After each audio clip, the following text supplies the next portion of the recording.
ആര്യ, ഞാനിപ്പോൾ നിൽക്കുന്നത് ആലക്കോട് പഞ്ചായത്തിലെ പോളിംഗ് സ്റ്റേഷൻ 1 നമ്പർ പോളിംഗ് സ്റ്റേഷനിലാണുള്ളത്. ഇപ്പോൾ 1 മണി പിന്നിട്ടിരിക്കുകയാണ്, 2 മണിയോട് അടുക്കുന്നു. സ്വാഭാവികമായും ഈ സമയത്ത് സാധാരണ തിരക്ക് കുറയുന്നതാണ്. ഇവിടെയും സമാനമായ രീതിയിൽ കാര്യമായ തിരക്കില്ല.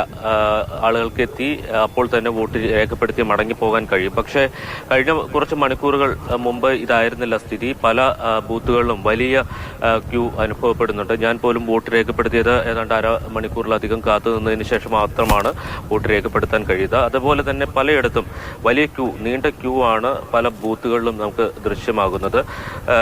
വോട്ടിംഗ് ശതമാനം നല്ല രീതിയിൽ ഉയരുന്നുണ്ട്. പ്രത്യേകിച്ച് ആദ്യ മണിക്കൂറുകളിൽ നല്ല വോട്ടിംഗ് ശതമാനമാണ് ജില്ലയിൽ രേഖപ്പെടുത്തിയിരിക്കുന്നത്. നമുക്ക് ബ്ലോക്കുകൾ തിരിച്ചുള്ള വോട്ടിംഗ് ശതമാനത്തിലേക്ക് പോകാം.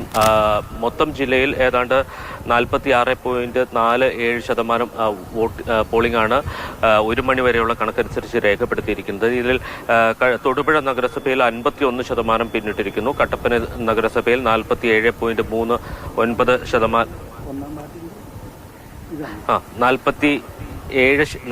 കട്ടപ്പന നഗരസഭയിൽ 47.39% ഇതുവരെ പോളിംഗ് രേഖപ്പെടുത്തിയത്. ബ്ലോക്ക് പഞ്ചായത്തുകളുടെ കണക്കെടുത്താൽ ദേവികുളം 47, നെടുങ്കണ്ടം 47, ഇളന്തേശം 49, ഇടുക്കി 43, കട്ടപ്പന 44, തൊടുപുഴ 49, അഴുത 43, അടിമാലി 45 എന്നിങ്ങനെയാണ് പോളിംഗ് ശതമാനം.